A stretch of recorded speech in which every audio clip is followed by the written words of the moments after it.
Bernard Grek ma ddikjarax iżjed minn 32,000 euro fi dħul ġej tal-li kien iżom f'daru studenti barranin li kienu jiġu f'Malta biex jistudjaw l-Ingliż. Il-Gazzetta Malta Today rapportat dan l-aħħar żvilupp fis-saga li għandu l-kandidat għal kap tal-Partit Nazzjonalista ma tat-taxxa.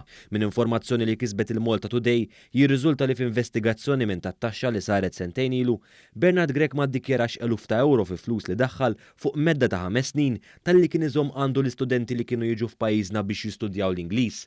Saħansitra din l-attività li kienet sors ieħor ta' dħul għal Bernard Grek lanqas kienet irreġistrata mal-Awtorità Maltija għat-Turiżmu. Il-Gazzetta qalet li l-investigazzjoni li anke kitbet dwar at-Times sabet li Bernard Grek ħa flus mill-istudenti tal-li għadu għandu.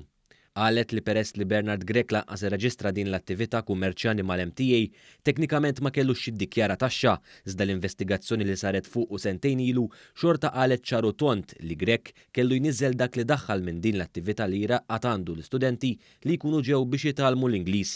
L-investigazzjoni rikonoxxiet li Grek kellu spejjeż ta' ikel u ospitalità minn din l-attività u għalhekk naqset l-ammont li fuqu kellu jkun taxxabbli bin-nofs. Din l-aħħar storja dwar il-kandidat tal-fazzjoni ta' Simon Busuttil issegwi dak li rapportat it-Times f'nofs din il-ġimgħa.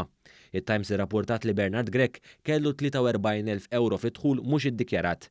Dan ħareġ mill-istess investigazzjoni li issa sabet li huwa daħħal iżjed minn 30,000 euro minn attività li jilqa' għandu studenti u li dan id-dħul ma ddikjarax.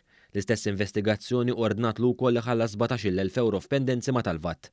L-awditjar fuq il-kandidat tal-establishment sab ukoll li bħala avukat tal-familja Grek ma kellux kont bankarju separat fejn jitfal flus li jkun qala mix-xogħol.